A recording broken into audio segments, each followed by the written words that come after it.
broadcast network, AFTERBUZZ TV. Over 20 million weekly downloads in over 150 countries, and your #1 source for after-show entertainment.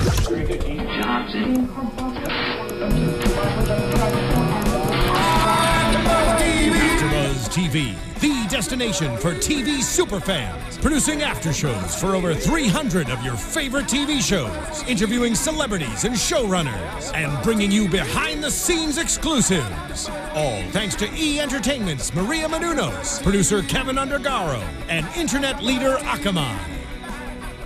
Now, let the buzz begin!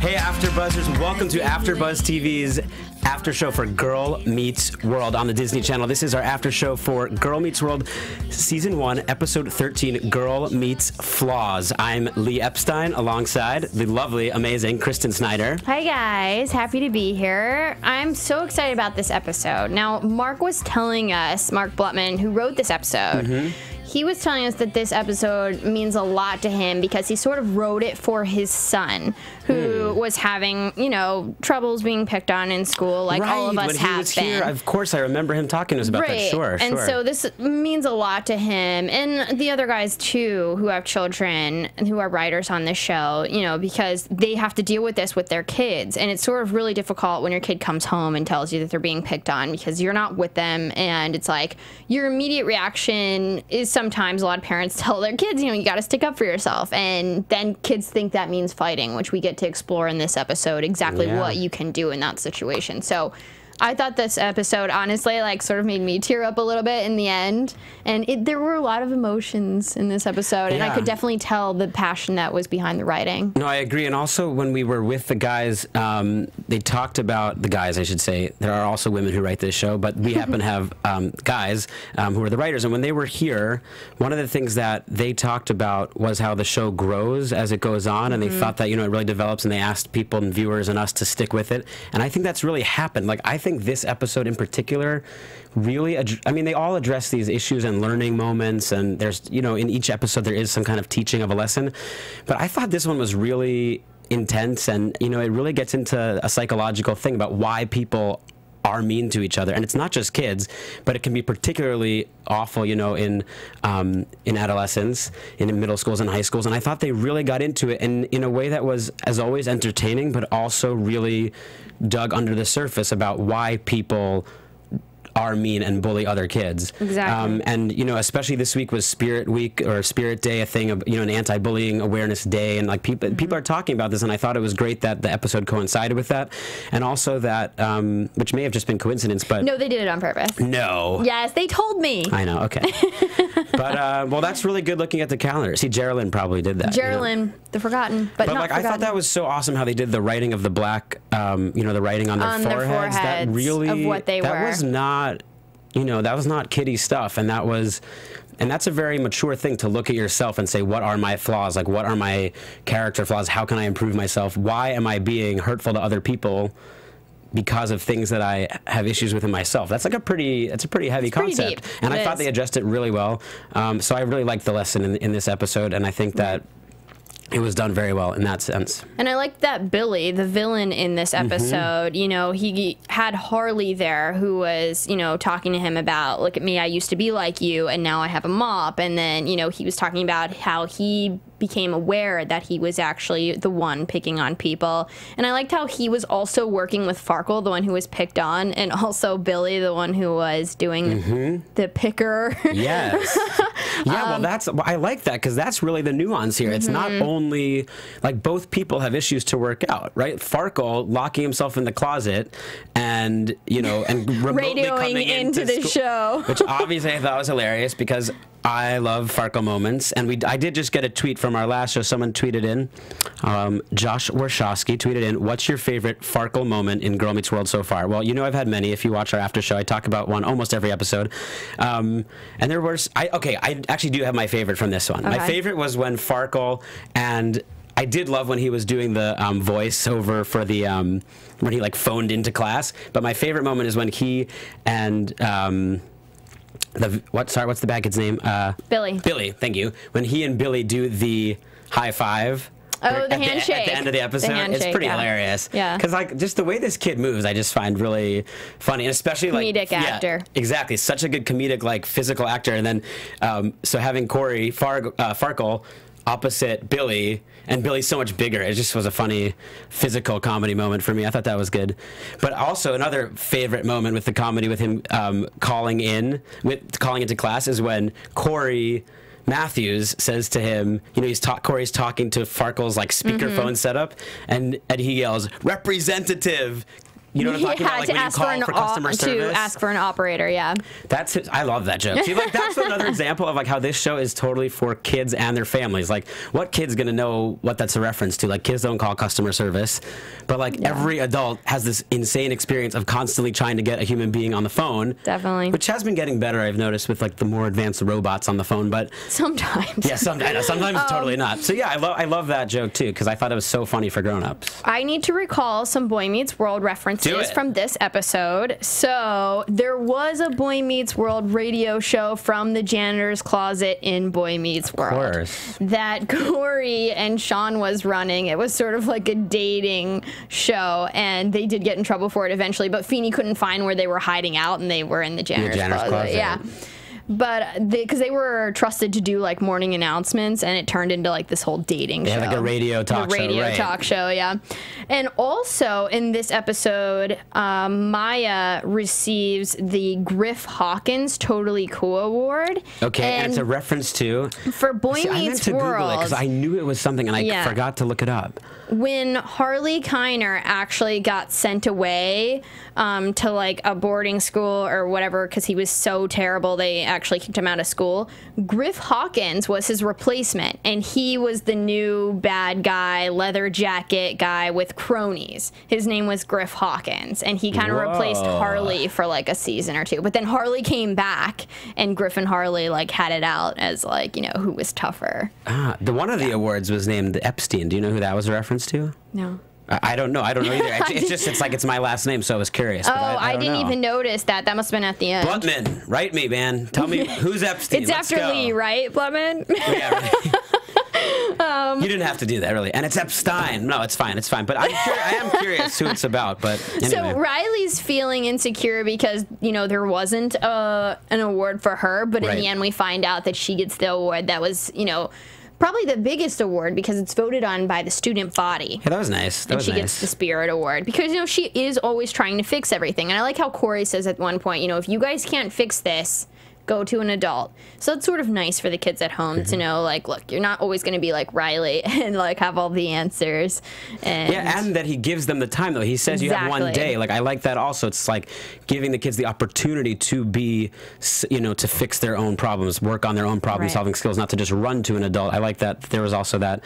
I love the lesson in this. I wrote down some of the quotes that I thought were like the lesson, you know, in this one. And Cory says, before someone can use your own flaws against us, maybe it would help us if we admit, it would help us to admit we all have them. Right. You know, that's kind of going back to that whole concept of like why we pick on other people or put other people down because we have our own stuff to work on. Mishigas. That's a good Yiddish word for the week. Mishigas. It means crazy. Mishigas. Mishigas.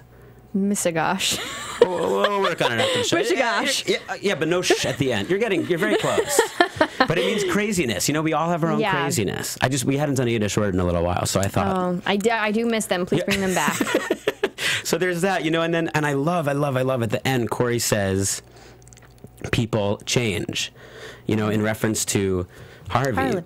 Actually, yeah, he always went by Harley, but am I saying it wrong? Here's the thing. In Boy Meets World, when TK, Teresa Kiner, his sister, is dating Cory Matthews, she calls Harley Harvey because Harvey's his real name, but because he's the cool guy, he goes by Harley, and he's embarrassed by Harvey. Because he's like a greaser motorcycle guy, like a Harley Davidson. So he changed his name to Harley, and everyone thinks his name's Harley, but no one really knows that his real name was Harvey. So wait, what do we call him now? Harley. Harley. And I just keep saying Harvey. I think I'm thinking of Harvey Keitel or something. I was thinking of someone else. I want to talk about the confrontation that happens in the gym when Billy actually admits or sort of says, like, why are you so worried about, he says to Lucas, why are you so worried about Farkle? He's nothing. And then they realize that it was him who put Farkle down, because Farkle had told them not who put him down, but the fact that they had told him he was nothing. Yeah. So Lucas immediately reacts, as he thought Maya wanted him to, and he's just angry and wants to hit him.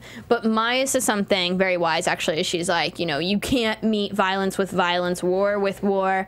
And if you even go past that, it's really meeting ego with ego, you know. And when you don't meet ego with ego, and someone takes, you know, stands back from that and fights with peace instead, and really helping someone recognize what the real issues are instead of fighting them, which doesn't end anywhere. You can't fight war with war here. You know, normally the other side steps down as well from their ego and realizes what they've done wrong, or is at least open a little bit more rather than being so fighting, anger and anger. I like how she mentions the famous people like Gandhi and Malala. Am I saying that right? I'm like screwing up names left and right today, but she is referencing the history lesson from class, but making it personal. And that's like another thing that I like about this show, is that there's a lesson beyond just memorizing names and facts and dates. It's like, what do we learn? Okay, we learned about Gandhi. We learned about Malala. What do we now? What, like, what's the lesson for us? Okay, maybe we're not gonna, you know, change all of India, but we are all in situations of conflict and needing to resolve conflict, and that the kids learn from the, you know, the class lessons, that there is some applicability to their own life and their own situation. You know, so I really like that. And also I thought it was cool that they had her on, Malala, on the board. I really hope I'm saying this right. I'm gonna sound like a schmuck if I'm wrong, but that, because she's really recent, you know, that's just in the past year that she won the Nobel Prize for, as like the first teenager ever to win a Nobel Prize. So that was pretty cool. And that the show is very, you know, contemporary and current and in with what's going on. They're very hip and up to date, those writers. What can we say? Well, let's go ahead and roll into predictions. Our favorite part. And now, your AFTERBUZZ TV predictions. So, what do you think? I'm really glad that we got this hard-hitting lesson this episode, and like in the end you could really tear up, because, you know, it's not often you get to see a character go in like a full circle, a character arc in an episode, and in this episode it was really clear that Billy did go through that process, and it was nice to see that on screen. So I'm hoping that we get more hard-hitting topics like that, where we can actually see the character changing throughout the episode and undergoing that change. Well, you know, on that note, I thought that this was some of the best acting and character we've seen from Peyton. I agree as well. From Lucas, in the sense that, you know, I felt like he's been a little bit kind of just the same in a lot of these, and that's just how it's been. And now, like, I felt like he became more multidimensional and came to life more here, and, you know, and stood up more, and you saw more of that. And I kind of feel like we're going to see, so one of my predictions that we'll see more of that from Lucas, right? In these episodes, it was not just Lucas is the pretty boy, which is something that I've talked about, that like in a lot of episodes he kind of falls into that role of, oh, he's so pretty, and like, and they kind of made fun of that too, with the saying Mr. Perfect on his forehead. Right, and how that can be a challenge for a person like that. It's not all good. And the same thing with Corey Fogelman' character with Farkle, that he's not just, that his thing said perfect. I thought that was really fascinating. Corey said nothing. No, Corey said nothing, but Farkle's said perfect. Farkle's thing said perfect. I didn't see. I thought Farkle's said nothing. Or nothing. Okay, so meaning he has no flaws. Right? What is his flaw? No, I thought that they were saying that because he got called a nothing, that he's a nobody. He is a nothing. Because he is a nothing. Oh, that's what Billy was calling him a nothing. It's funny because I also think that part of it is that, like, he is also the person where, like, you know, he's all straight A's. He's gotten the most A's. He's like he's a perfectionist also, I think. Farkle, like, he's the most mature. It's funny. No, of course, there's that. I just read into it in the terms of, like, that there is nothing wrong with him is exactly what is wrong with him, that he's like a perfectionist. But right, and also Billy was trying to minimize him. Billy was calling him nothing, Right. But it was nice in the end to see that Billy, you know, wiped that off of him. No, of course. I think also that prediction-wise, I think we're going to go back to, like, Ava's an awesome character. We're going to see more of Ava. Ava, we'll have Augie back. I think we'll see more of Augie and Ava, and I think we'll see Lucas. I love Ava. Yeah, she's great. She's a really good character. She's really great, and she came into this even without Augie. This episode, it was nice to see her. Yeah, she's really good. I really enjoy her, and then I think we'll see more of her. Hopefully, she's really a great kid actress, and also, and I think we'll see more of Lucas developing also as part of the group. And I know you're hoping for more Augie next week. Yeah, I mean, I love you, Augie. You know that. I know. All right, guys. Thanks for tuning in. Again, our shows are Monday, 6 p.m. Pacific, 9 p.m. Eastern Standard Time. You can watch us online at AfterBuzzTV.com, or you can catch our shows afterwards on iTunes for download or YouTube if you want to watch our videos. You can catch any hour of the day, anywhere in the world. Where can we tweet you, Lee? Tweet me at Lee M. Epstein. Find me, please, Lee M. Epstein. I would love to talk with you. And I'm at Cinematic Escape on Twitter. Thank you guys for tuning in, and we'll catch you next week. From executive producers Maria Menounos, Kevin Undergaro, Phil Svitek, and the entire AfterBuzz TV staff, we would like to thank you for listening to the AfterBuzz TV network. To watch or listen to other after shows and post comments or questions, be sure to visit AfterBuzzTV.com. I'm Sir Richard Wentworth, and this has been a presentation of AfterBuzz TV. Buzz you later. The views expressed herein are those of the hosts only and do not necessarily reflect the views of AfterBuzz TV or its owners or principals.